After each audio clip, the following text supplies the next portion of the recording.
பென்னாகரம் இது இன்னொரு ரொம்ப ரொம்ப இன்ட்ரெஸ்டிங்கான ஒரு தொகுதி. இந்த பென்னாகரம் தொகுதியை பத்தி சொல்லணும்னா, தமிழ்நாட்டுல எப்படி கெமிஸ்ட்ரி இது ஒர்க்கு வந்து ஒரு உதாரணம் சொல்றேன். கெமிஸ்ட்ரி இடைத்தேர்தல் ஒர்க் ஆனது பென்னாகரம் ஒரு சிறந்த உதாரணம். 2010 பென்னாகரம் இடைத்தேர்தலில் திமுக போட்டிடுறாங்க. அதுல வந்து அதிமுக போட்டிட்டு டெபாசிட். முதல் பொசிஷன் திமுக, ரெண்டாவது வந்து பாமக, மூணாவது அதிமுக, நான்காவதாக தேமுதிக ஃபினிஷ் ஆறாங்க. ஸோ இது வந்து 2010 நடந்த பென்னாகரம் இடைத்தேர்தல்.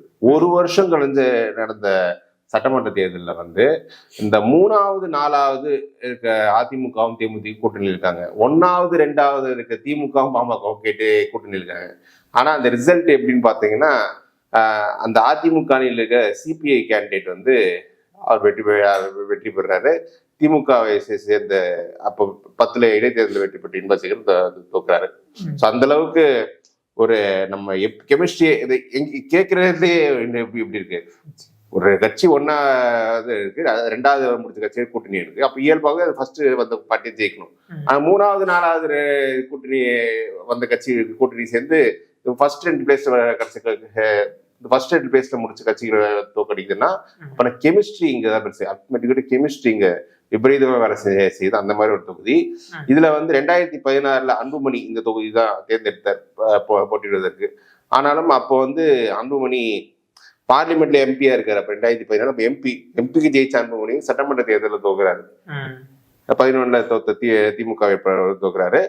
21 வந்து அதிமுக கூட்டணி இருக்கும்போது பாமக வேட்பாளர் ஜி கே மணி இங்க ஜெயிக்கிறாங்க.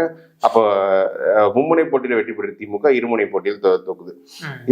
இந்த தொகுதியை பொறுத்த வரைக்கும் என்னன்னா, திமுகவுக்கு கன்சிஸ்டண்டா ஒரு ஓட் பேங்க் இங்க இருந்திருக்கு. 2011 கூட என்னன்னா, அந்த பாமக ஓட்டு திமுக டிரான்ஸ்ஃபர் ஆகல. பட் ஆனா திமுக கன்சிஸ்டண்டா 40% எடுத்திருக்கு. இப்போ அதே 40% அப்படி எடுப்பாங்க. பட் ஆனா அந்த அதிமுக ஓட்டு பாமக டிரான்ஸ்ஃபர், அந்த ஒரு டிரான்ஸ்ஃபர் கண்டிப்பா அப்படி நடக்கும்ன்றதுதான் ஒரு பெரிய சேலஞ்சு. லோக்கல் ஃபேக்டர்ஸ்ல திமுக எமர்ஜ் ஆகிறாங்களா, அதுவும் மெயின் ஃபேக்டர். ஸோ இந்த தொகுதியை பார்த்து வச்சுக்க, நாம் தமிழரோட வளர்ச்சியும் இங்கேயும் கொஞ்சம், நாம் தமிழரோட குரோத் பார்த்தீங்கன்னா இங்கேயும் ஒரு டீசெண்டாக தான் இருக்கு. 16ல் 700 ஓட்டு எடுக்கிறாங்க. 21ல் 9,000 ஓட்டுக்கிட்டு இருக்காங்க. இப்போ 24 12,000 ஓட்டு அவங்க எடுத்திருக்காங்க. இப்போ 24 பொசிஷன் பார்த்தீங்கன்னா இந்த தொகுதியில பாமக லீடு எடுக்கிறாங்க மும்முனை போட்டியில. திமுக 31%, அதிமுக 21%. ஸோ இதுல வந்து எப்படி போகும்னா, மீண்டும் மோஸ்ட்லி பாமக ஜி கே மணிக்கு வாய்ப்பு கொடுக்கப்படும். திமுக இருந்து டிஎன்பி இன்பசேகர் தான் மறுபடியும் கண்டெஸ்ட் பண்ணுவாரு. ரொம்பவே டைட்டா லோக்கல் ஃபேக்டர்ஸ் ரொம்பவே பிளே பண்ணும். ஒரு க்ளோஸ் ஃபைட்டு நான் ஜி கே மணிக்கு இங்க ஒரு எட்ஜ் கொடுப்பேன் நான்.